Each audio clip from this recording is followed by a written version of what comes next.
अस्सलाम वालेकुम नाज़रीन, मैं मोहम्मद असलम हुसैन सियासत की आलमी ख़बरों में आप सबका इस्तकबाल करता हूँ। श्रीलंका की मीडिया की जानिब से आज मंगल को रिपोर्ट किया गया है कि गुज़िश्ता साल श्रीलंका के सयाहत के शोबे के लिए एक अच्छे नोट पर ख़त्म हुआ, क्योंकि जारी मुआशी और सियासी बहरान के बावजूद श्रीलंका में बैनुल-अक़वामी सयाहों की आमद 7 लाख से ज़्यादा रही। सरकारी आदाद-ओ-शुमार के मुताबिक दिसंबर में जजीरे के मुल्क में कुल 51,961 सयाहों की आमद हुई, जो 2022 में तीसरे सबसे ज्यादा माहाना आमद को रिकॉर्ड किया गया, जिससे गुज़िश्ता साल ज़ायरीन की कुल तादाद 7,19,978 हो गई है। सिन्हुआ न्यूज एजेंसी ने यह रिपोर्ट किया है।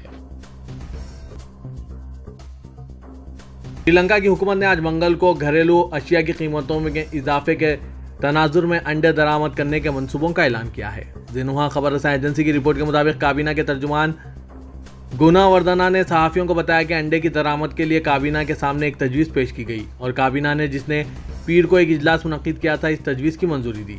गुनावर्धना ने कहा कि बाजार में अंडों की कीमत ज़्यादा है, जिसके नतीजे में किल्लत पैदा हो गई है और वज़ीर तिजारत, कॉमर्स और फूड सिक्योरिटी फर्नांडो को दरामद की मंजूरी दी गई है। यूरोपीय यूनियन ने चीन को कोविड-19 के फैलाव पर काबू पाने के लिए मुफ्त खुराक यानी वैक्सीन की पेशकश की है, क्योंकि बीजिंग शहर तवील लॉकडाउन को हटाने की तैयारी कर रहा है। ये इत्तला आज मंगल को मुकामी अखबार की तरफ से जारी करदा रिपोर्ट में दी गई है। चीन ने दिसंबर में ऐलान किया था कि वो लॉकडाउन और कोविड-19 के दौरान नाफिज तमाम ज़वाबित को वापस ले रहा है, जिससे यूरोपीय यूनियन को दूसरे ममालिक में कोविड-19 के दोबारा फैलने का अंदेशा पैदा हो गया है। एहलकार ने कहा कि चीनी हुकूमत ने अभी तक यूरोपीय यूनियन की तरफ से की गई पेशकश का जवाब नहीं दिया है। चीन में नवंबर में एक बार फिर कोविड-19 के केसेस में इजाफा देखा गया था, जिसके बाद से यहाँ के हुक्काम ने कुछ इलाकों में जज़वी लॉकडाउन नाफिज किया था और रोजाना की बुनियाद पर मुकामी लोगों की PCR टेस्टिंग को भी लाजमी करार दिया गया था। वर्ल्ड हेल्थ ऑर्गेनाइजेशन ने कहा है कि चीन में वैक्सीनेशन की मौजूदा कवरेज नाकाफी है और वायरस के फैलाव को रोकने के लिए मुनासिब इक़दाम करने की शद्द ज़रूरत है। फ्रांस की वज़ीर-ए-आज़म एलिज़ाबेथ बॉर्न ने कहा है कि डॉक्टरों की हड़ताल गैर जिम्मेदारी का मुज़ाहरा है। बॉर्न ने औकातकार की नामसाइद शराइत के खिलाफ फीस में इजाफे के मुतालबे के साथ जारी डॉक्टरों की हड़ताल के बारे में फ्रांस के इन्फो टेलीविजन चैनल के लिए बयान जारी किया। उन्होंने अस्पतालों से अमले की किल्लत और मरीजों की कसरत के इस दौर में हड़ताल का फैसले की वजह से डॉक्टरों पर तनकीद की। फ्रांस के वज़ीर-ए-आज़म ने कहा कि मुझे एहसास है कि इन्हें मुश्किलात का सामना है और वो बेहतरी के ख्वाहिशमंद है, लेकिन क्रिसमस के दिनों में कि जब अस्पतालों में मरीजों की तादाद में इजाफा हो गया है और हड़ताल पर जाना गैर जिम्मेदाराना रवैया है। उन्होंने कहा कि यह महज चंद डॉक्टर लेबर यूनियनों ने हड़ताल की अपील की और हड़ताल एक ऐसे दौर में की जा रही है जब सेहत के अमले के आइंदा 5 सालों से मुतालिक मुज़ाकरात किए जा रहे हैं। इसराइल के इंतहाई दाएं बाजू के वजीर बराए कौमी सलामती इतामार बेन गविर ने मकबूजा मशरिकी अल-कुद्स में मस्जिद अक्सा पर धावा बोल दिया। बेन गविर सुबह सवेरे इजरायली पुलिस की सख्त हिफाजत में हरम शरीफ में दाखिल हो गए।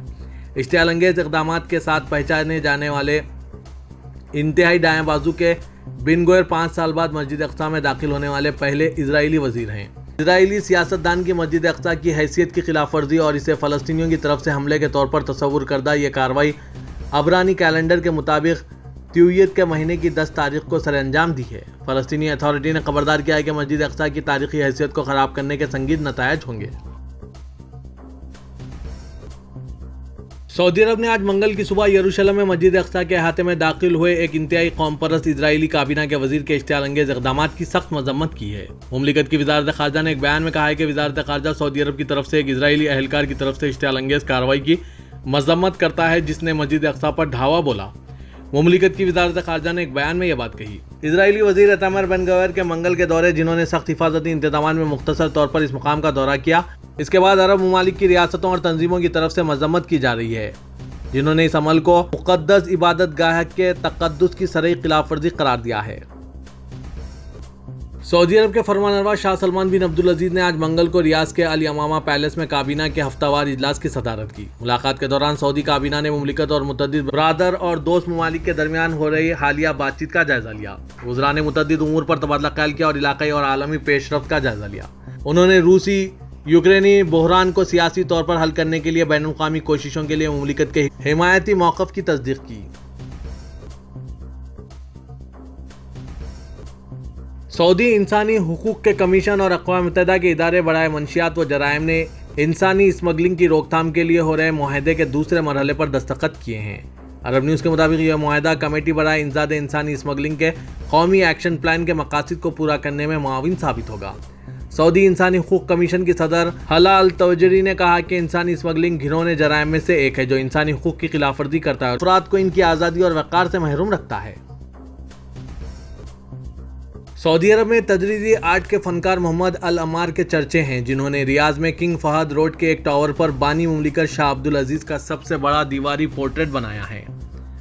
सऊदी कब्रिस्तान इदारे SPA के मुताबिक मोहम्मद अल अमार का कहना है कि दीवार 120 मीटर ऊंची है। इसका मजमूई रकबा 1200 मुरब्बा मीटर है। दीवारी पोर्ट्रेट की तैयारी में 40 से 50 दिन सर्फ हुए हैं। यह ऐसा आर्ट है जो हवाओं और बारिशों जैसी मौसमी तब्दीलियों से मुतासिर नहीं होता।